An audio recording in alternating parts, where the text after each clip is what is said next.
The scent of stale lilies and lemon polish still clung to the air in Grandpa's study, a phantom presence even months later. It was a scent that no amount of airing out or vigorous cleaning could truly dispel, a lingering echo of the man himself, intertwined with the sterile, floral notes of grief. I traced the worn grain of his mahogany desk, the one he used to let me draw on with crayons when I was small, a forbidden joy that always came with a stern, yet loving, whisper to be careful, Leo. The smooth, cool wood beneath my fingertips held the imprint of countless hours, of stories whispered, of lessons learned, of a childhood bathed in the warm glow of his presence. It was here, in this room that held so many memories, that he'd made me promise. His breath had been shallow, each inhale a struggle, each exhale a whisper of release. His grip, surprisingly firm for a man so frail, had tightened around my hand, a lifeline in the encroaching darkness. And his eyes, usually twinkling with mischief and a profound, quiet joy, had been clouded with a weariness I hadn't understood then, a deep exhaustion that spoke of battles fought and a long road traveled. "She's lying, Leo," he'd rasped, his voice a dry whisper, raspy and thin, like tissue paper being torn. "About the will. Don't let her get away with it." The urgency in his tone, though faint, had resonated through the hushed room, a stark contrast to the usual gentle cadence of his speech. I'd nodded, a silent, solemn vow made in the hushed aftermath of a life fading, of a presence slowly receding. The air in the room had been thick with the unspoken, with the weight of what was being lost. At the time, the words felt like a stranger's plea, a fleeting concern in the overwhelming tide of grief that threatened to engulf me, a wave that had crashed over our family with relentless force. The reality of his passing had been too immense, too raw to process the nuances of his final request. But the memory had burrowed deep, a seed of unease planted in the fertile ground of loss, taking root in the quiet spaces of my mind. Now, standing in that same study, the hushed silence of the room amplifying the echo of his voice, the seed had begun to sprout, its tendrils of doubt reaching towards a truth I was only just beginning to unravel. My Aunt Carol. She was Grandpa's younger sister, a woman whose presence had always been a sort of low hum in the background of family gatherings, polite, a little distant, with a smile that never quite reached her eyes, a fixed, pleasant expression that masked an inner stillness. She was the one who had taken charge after Grandpa passed, stepping into the void with an almost unnerving efficiency, the one who had handled the arrangements, the countless phone calls, the endless details, the one who had presented the will with a practiced air of finality.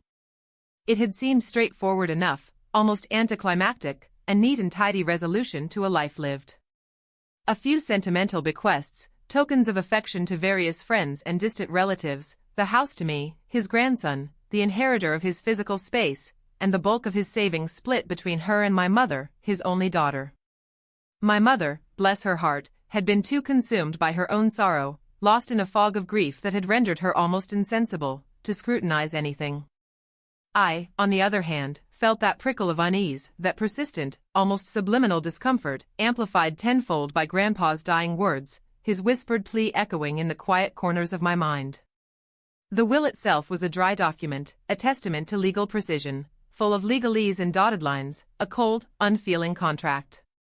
Aunt Carol had been so smooth, so organized, her movements precise, her words measured. "It's all handled, Leo," she'd said, her tone a practiced blend of efficiency and sympathy, a comforting facade that smoothed over any potential friction. "Just sign here and here. It's what your grandpa wanted." She'd even provided a notary, a neutral third party, a stranger to our family, who'd witnessed my signature, a silent, detached observer to the proceedings. I'd signed, trusting her, trusting the process, trusting that my grandfather's final wishes, the last vestiges of his life and legacy, were being honored. But Grandpa's warning, it was a persistent itch, a nagging thought that wouldn't be silenced, a discordant note in the symphony of finality. I started small, cautiously, with a gentle probing of the surface. I requested copies of all financial statements Grandpa had kept, a seemingly innocuous request. They were neatly filed, as always, in his familiar ledger books, a testament to his meticulous nature, his lifelong habit of order and precision. Digging through them felt like an archaeological expedition into his life, an excavation of his past, his habits, his financial existence. I wasn't looking for anything specific, not at first, just trying to understand the law. endscape of his assets, the ebb and flow of his money, the rhythms of his financial world.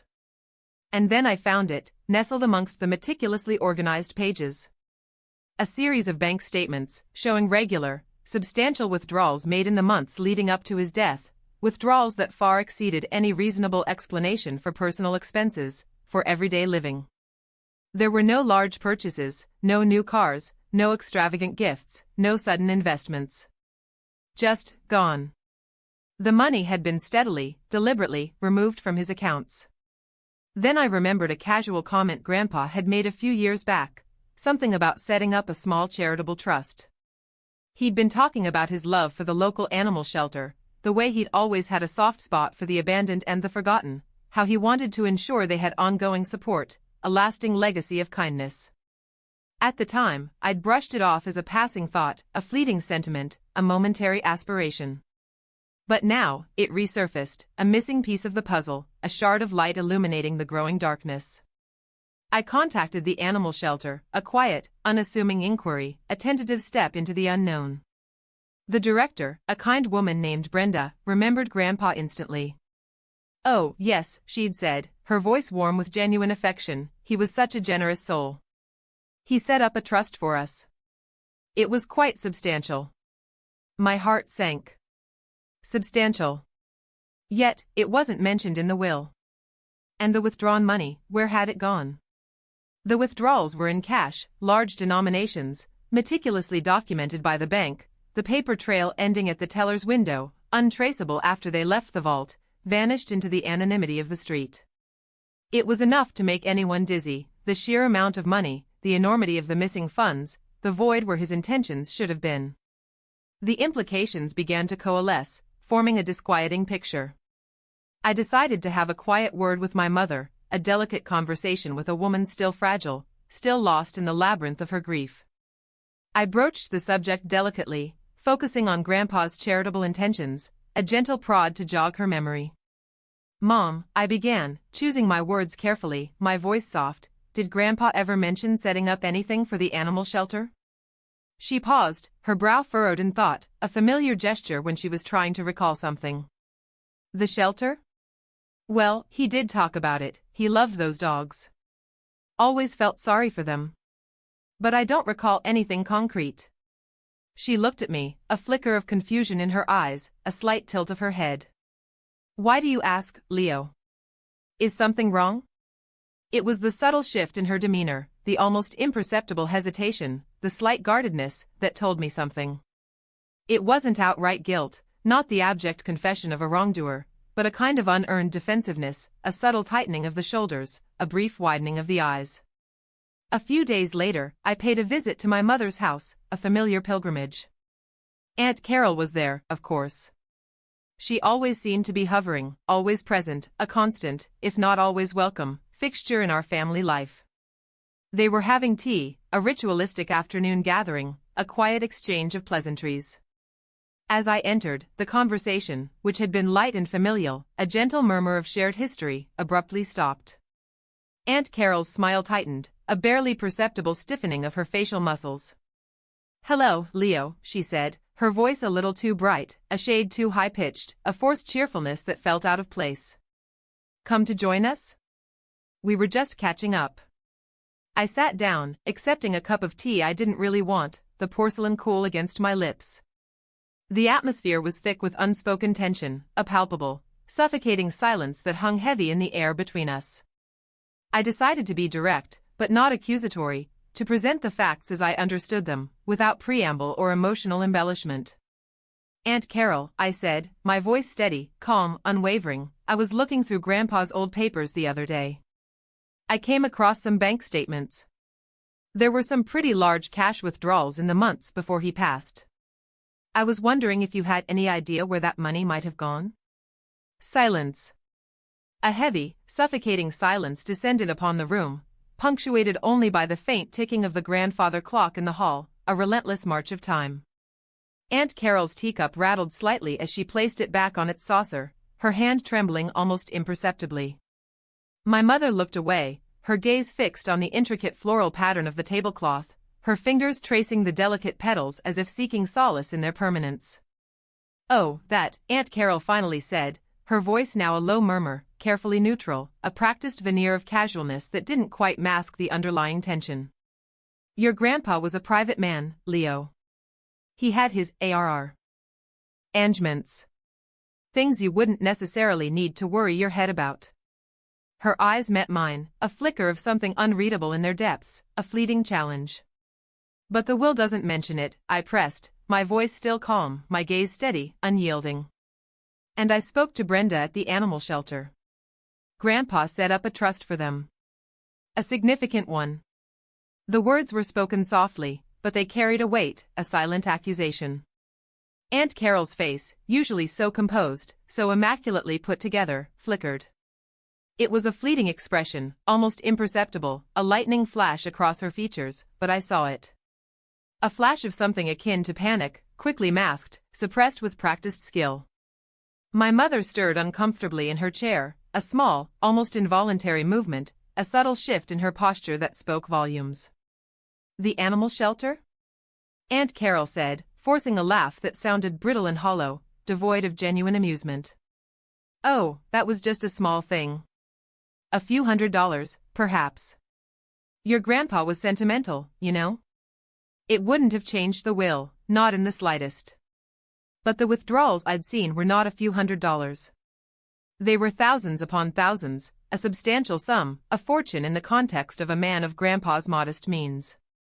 And the timing coincided precisely with the period Grandpa was setting up that trust, the period he was making those substantial withdrawals.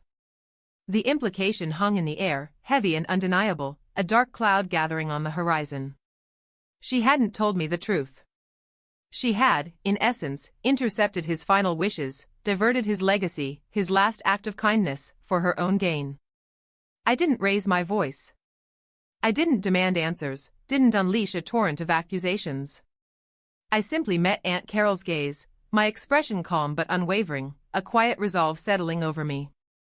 "I see," I said, my voice soft, a mere whisper in the charged atmosphere. I stood up, the scrape of the chair against the floor a jarring sound in the stillness. "I should go." The unspoken words hung between us, a chasm of understanding that had opened, vast and unbridgeable. The consequences weren't immediate, nor were they dramatic, no thunderous pronouncements or public shaming. It was quieter, more insidious, a slow unraveling of social threads, a subtle shifting of alliances. I didn't confront Aunt Carol with definitive proof, not in a way that could be definitively proven in a court of law. I didn't need to. The truth, once it had taken root in my mind, had changed everything, had fundamentally altered my perception of her, of our family dynamics. The next family gathering was a few weeks later, a birthday celebration for my cousin, a festive occasion that was now tinged with an unspoken tension. Aunt Carol arrived, as usual, bearing a gift, a beautifully wrapped box that hinted at expensive contents. But this time, when she approached me with her practiced smile, her eyes searching mine for a familiar warmth, I didn't return it. I offered a polite nod, nothing more, a deliberate withdrawal of affection, a quiet severing of a perceived bond. I saw the flicker of surprise, then a shadow of hurt, pass across her eyes, quickly replaced by a mask of polite indifference. Later, during the small talk, my mother, perhaps sensing a shift in the family dynamic, or perhaps having had a quiet moment of her own reflection, her own dawning realization, mentioned Grandpa's generosity. "He was always so kind," she said, her voice a little softer than usual, a touch of wistfulness in its tone. "Remember how he used to donate to the animal shelter? He even set up a trust for them, I heard." She glanced at Aunt Carol, a faint question in her eyes, a silent inquiry that hung in the air. Aunt Carol's smile faltered for a fraction of a second, a visible crack in her carefully constructed facade, before she recomposed herself with practiced ease. But the damage was done. The carefully constructed facade had begun to crack, the veneer of respectability showing undeniable signs of strain.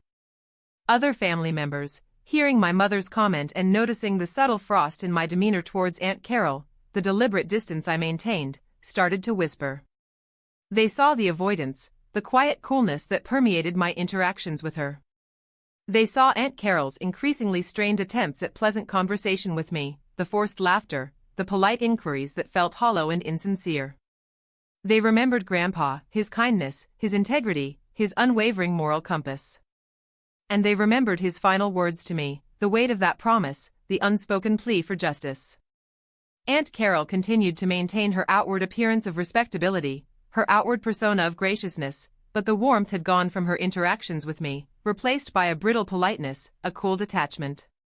She no longer initiated conversations, and her invitations to family events became perfunctory, a duty fulfilled rather than a genuine desire for my company.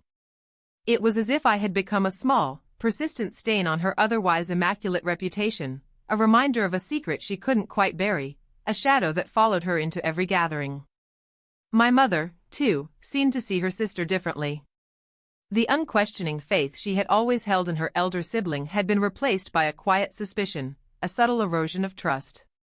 Their conversations became shorter, less intimate, the easy camaraderie they'd once shared replaced by a careful reserve, a guarded politeness that hinted at unspoken disagreements. The true consequence, though, wasn't in grand pronouncements or public shaming, not in the dramatic unraveling of familial ties. It was in the subtle erosion of trust, in the quiet judgment of unspoken words. It was in the sidelong glances from other family members, the hushed conversations that stopped when I approached, the knowing nods exchanged between distant cousins. It was in the knowledge that Aunt Carol's carefully cultivated image had been permanently tarnished, not by my actions, but by the simple surfacing of truth, a truth that, once revealed, could not be unseen. She had her financial gain, yes, the tangible reward of her deception. But she had lost the quiet respect that money couldn't buy, the intangible currency of trust and genuine affection. And for me, that was enough. Grandpa's warning had been heeded. The quiet justice, the emotional justice, had been served. The ledger was balanced, not with an explosion of drama, but with a slow, steady exhale, a profound sense of peace that settled over me like a familiar blanket.